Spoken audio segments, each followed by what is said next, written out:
Hello बच्चों, चलिए आज का हमारा प्रश्न है रेखा 5x - 2y = 10 द्वारा दोनों अक्षों पर कटे अंतःखंड ज्ञात कीजिए, साथ ही अक्षों के बीच के अंतःखंड की लंबाई ज्ञात कीजिए। तो यहाँ से यदि हम देखें तो इस प्रश्न को करने हेतु हमारे पास यहाँ से हमारी मुख्य अवधारणा कार्य करेगी। यदि हम यहाँ से किसी भी रेखा को देखें तो यदि हमें रेखा जैसी भी दी गई है, यदि हमारे पास रेखा कुछ इस प्रकार दी गई है तो यहाँ से रेखा पर कटे हुए अंतःखंड क्या होंगे। यदि यह बिंदु हमारे पास x अक्ष पर स्थित है, इसी प्रकार यदि यह बिंदु हमारे पास y अक्ष पर स्थित है और इस बिंदु के निर्देशांक हमारे पास a0 व y अक्ष पर स्थित बिंदु के निर्देशांक 0 b हो तो इसके अंतःखंड होंगे x अक्ष पर अंतःखंड a व y अक्ष पर अंतःखंड b होगा और अक्षों के बीच में अंतःखंड।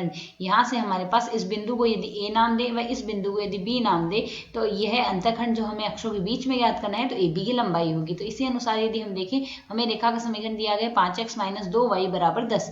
तो यदि हम यहाँ से देखें x अक्ष पर यदि हमें देखना हो तो x अक्ष पर यदि किसी भी बिंदु के निर्देशांक निकालने हो तो y बराबर हमारे पास क्या आएगा, y बराबर 0 आएगा। y बराबर 0 प्रतिस्थापित कर दे तो 5x बराबर 10 आ गया।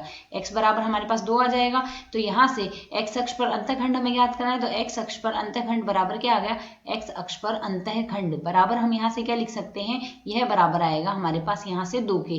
ठीक इसी प्रकार यदि हम दोबारा देखें y अक्ष पर अब हम क्या करेंगे, y अक्ष पर यदि देखें तो y अक्ष पर हमारे पास x बराबर क्या होगा 0, y अक्ष पर x का निर्देशांक हमारे पास 0 आएगा। इसमें मान प्रतिस्थापित कर यदि x बराबर 0 प्रतिस्थापित कर दे तो माइनस का 2y बराबर 10 आ जाएगा। और यदि हम यहाँ से सरल करें तो y बराबर हमारे पास क्या आ गया, माइनस का 5।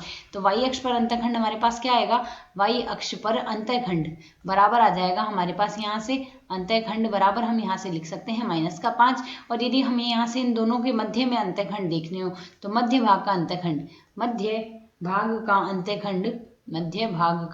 अंतःखंड बराबर हम यहाँ से क्या लिख सकते हैं, मध्य भाग का अंतःखंड आएगा इन दोनों के मध्य की लंबाई, अर्थात यहाँ से हमारे पास इसका मध्य भाग का अंतःखंड बनेगा। मध्य भाग का अंतःखंड बराबर हम यहाँ से लिख सकते हैं, यह बराबर होगा यहाँ से -5 का वर्ग प्लस आएगा हमारे पास जो 2 आया था उसका वर्ग का हम वर्गमूल करेंगे, यह आएगा मध्य भाग का अंतःखंड। तो यदि हम इसे आगे सरल कर ले तो यह मान क्या आएगा, 25 + 4 बराबर हमारे पास क्या आ जाएगा, 29 वर्गमूल इकाई। यह आ जाएगा हमारे पास मध्य भाग के अंतःखंड की लंबाई। आशा है समझ आया। धन्यवाद।